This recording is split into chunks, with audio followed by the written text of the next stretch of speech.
Families podcast. It's the podcast for the time-poor parent who just wants answers now. First and foremost, you let your child know that you're there.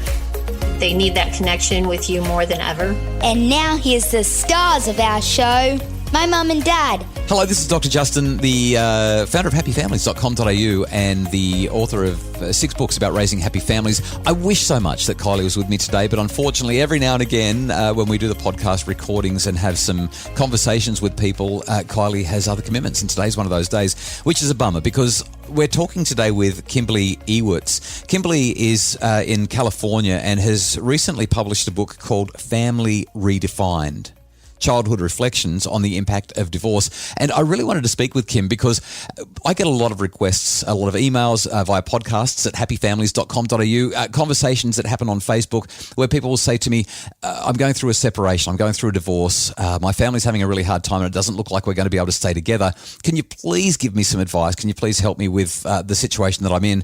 And while I've read a lot of books and I've read a lot of academic papers and I kind of feel like I can be useful, Kylie and I are really fortunate. We're really blessed to have a relationship that is just wonderful, and we haven't had those kinds of challenging experiences in our relationship and in our family. And so I kind of feel a bit uncomfortable sometimes talking about separation and divorce. It kind of feels like it's almost patronizing and inappropriate for me to talk about it because we haven't been through it. And fortunately, and hopefully we never will. But that doesn't mean that it's a topic that should be disregarded. There are far too many families who need help in this area. And Kim joined me today to talk about her book and also to give us some tips, pointers and ideas about how we can guide our family effectively through some of these tough times. If you're a family who's struggling with separation and divorce at the moment, I hope that this is a helpful conversation. Kim, welcome to the Happy Families podcast. Thank you so much, Justin, for allowing me to be on your show. It's an honor. Kim, before we talk about your book, you're pretty upfront about your own history. You started off a marriage that did not go well. To the extent that you're comfortable, would you just share a little bit about what happened and why you therefore felt a need to write a book about how families are redefined through separation and divorce? Well, my son was 10 years old and I had been in my marriage for 12 years and it was not good. It had been abusive from the beginning, and that was my fault. I allowed it to happen. I allowed myself to be abused, and I knew I had to get us out of that environment. The older he got, the more aware he was of, the trauma that we were all experiencing. And so I made the decision to get a divorce, knowing I'm taking us out of a bad situation. How can this have anything but positive, consequences for my son? And I was dumbstruck with how traumatic is not too harsh a word. It was traumatic for him, and watching him suffer and watching him go through that difficult period, that first year after, was just heartbreaking for me. He stopped saying he loved me. He became this little boy that I didn't recognize anymore because he was so angry. And the experts all confirmed that is one of the first ways a child will act out, because they are so confused and they're just traumatized and they don't understand what's happened. Because for them, their family unit it's like grieving the loss of a loved one. That family unit has died. And so now they're reaching out, trying to figure it out in the best way they can. And they have no answers. So they lash out at the parent they know that they can do that with, and that they're still going to receive love back. So he never lashed out at his father, but he did to me. Kimberly, as I've listened to you, there's a couple of points that I would love to pick up on that you've described, and then I want to talk a bit more about the stories in the book. I feel compelled to really gently remind you that if you were a victim of abuse in your marriage, you said at the start of the conversation that it was your fault. I'm so uncomfortable with that. If there's somebody who perpetrates abuse and violence and harm against a spouse, I don't think that the person who's been abused should ever need to feel any kind of obligation to say it's their fault. You're the one who's been the victim in this. Maybe you feel bad for not leaving earlier, but my heart goes out to you, and yet at the same time, I just want to. I'm sure you've had therapy and talked to people about it, but I feel like, especially in 2021, it's important to re-emphasize as often as is necessary. The person who does the abusing is the person who is at fault. Are you okay if I just gently put that out there? Of course. No, I appreciate that. And emotionally, I feel it, I could have done more. So that takes over, and I feel the guilt comes from that. I should have done more sooner. Yeah.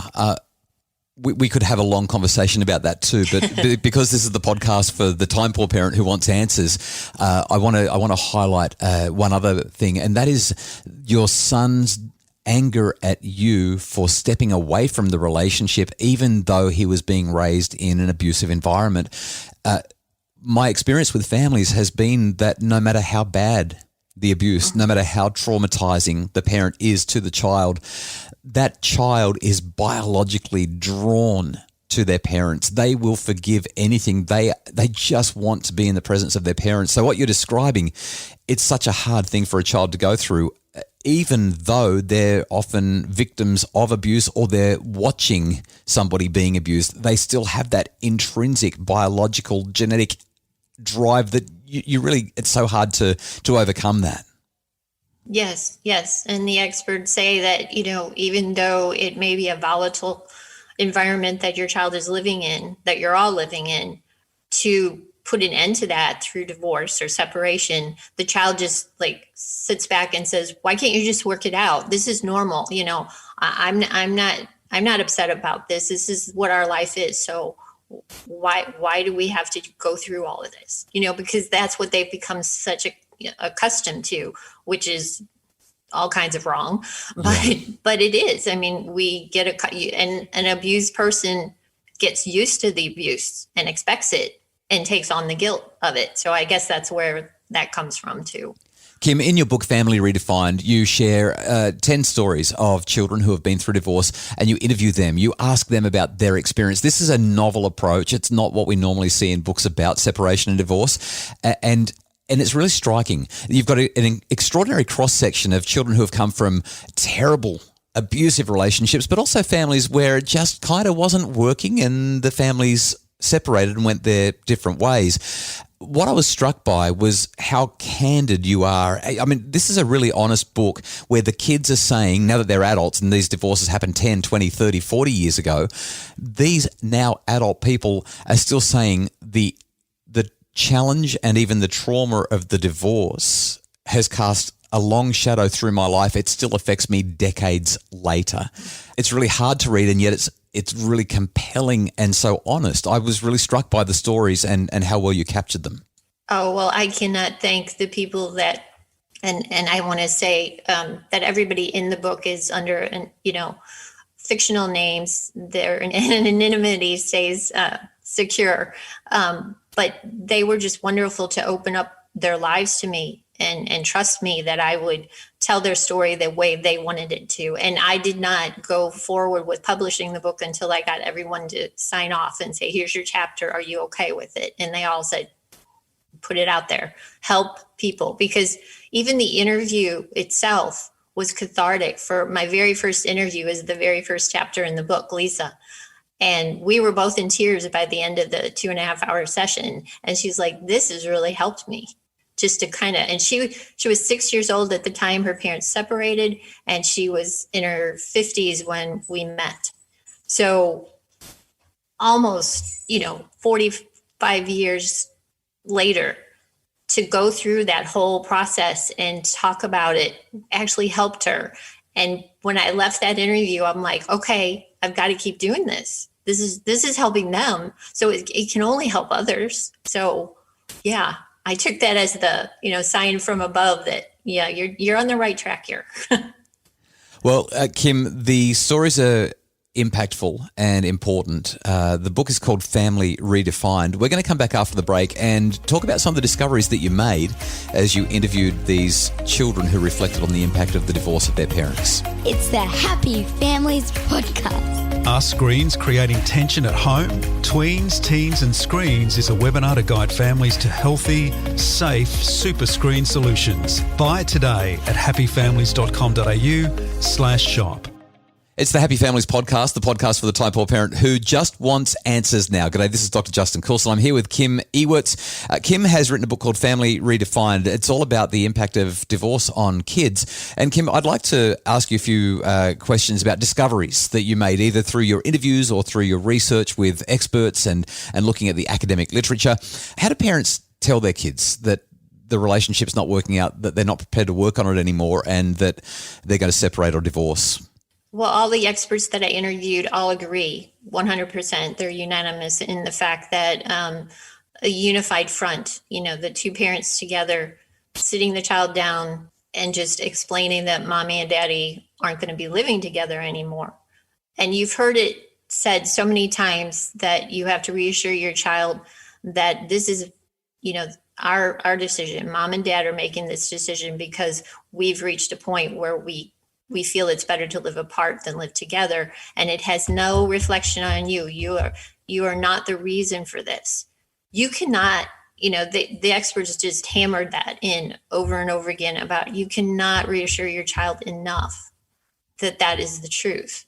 What impact does divorce have on children as a general rule?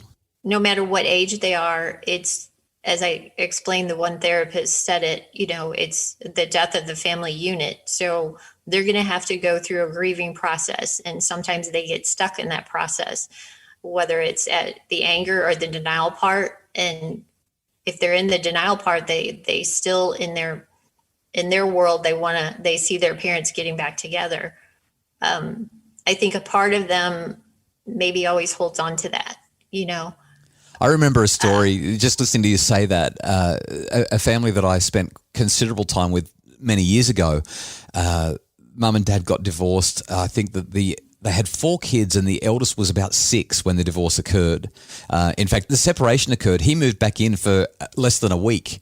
He moved back out after a week because it wasn't working. And during that week, mum became pregnant with child number 4.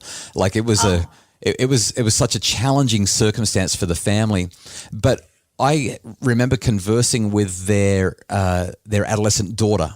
So obviously this was about a decade after the divorce, and in talking with the daughter and then with the extended family, I discovered that this teenage girl would sit down in the rumpus room on a Saturday night when no one was around. She pulled out mum and dad's wedding video and she would just watch the wedding on repeat. She still mourned and grieved and wanted so much for that union that had been consummated 15 years earlier to still be intact. It seems that the impact must be just so staggering for so many kids.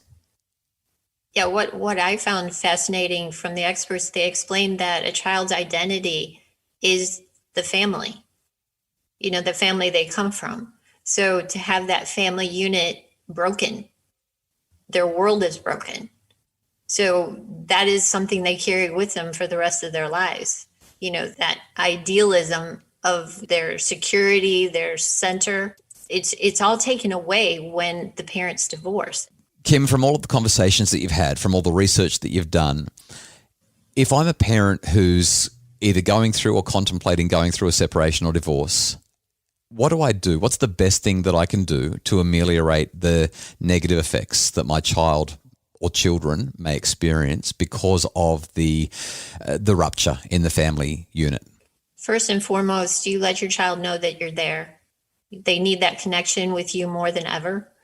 So you find a way to, whatever age they are, if they're young, then you play with them.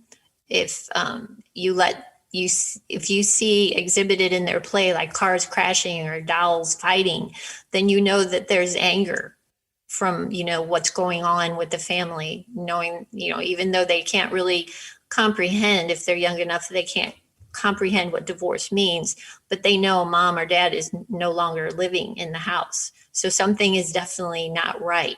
Something is broken. And so that connection with parents is the key. They are striving to get that. And so I myself thought, because I was such an emotional wreck, I couldn't give my son what he needed, me. So I farmed him out to therapists, school therapy, after school therapy, all these professionals can help him. But what he needed was me.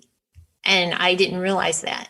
So if you have a child who is maybe not a bit reticent to, share their feelings at a therapy session, you're going to know that about your child. So you seek help. You get the therapy for you. And then you can be stronger and be stronger for your child, because they're going to need you. And always, always, always, always be honest with them about your feelings, because Lisa said it and it was just mind blowing when she told me in the interview. If my mom had just told me, Lisa, I'm scared. I don't really know how this is all going to work out, but I know we're going to get through it together. And admit that, there's some fear factor there, and that Lisa wasn't the only one who was afraid. Her mom was afraid too. And she said, we could have shared that camaraderie of, okay, we're going to go through this journey together, both, admitting that it's a little scary, but together we can get through it. And mom's got help. Mom's got friends. Mom's got family. Mom's got all these resources that she will use and utilize to help them get through it. So you just have to constantly reassure them, and again and again and again, reassure them it's not your fault.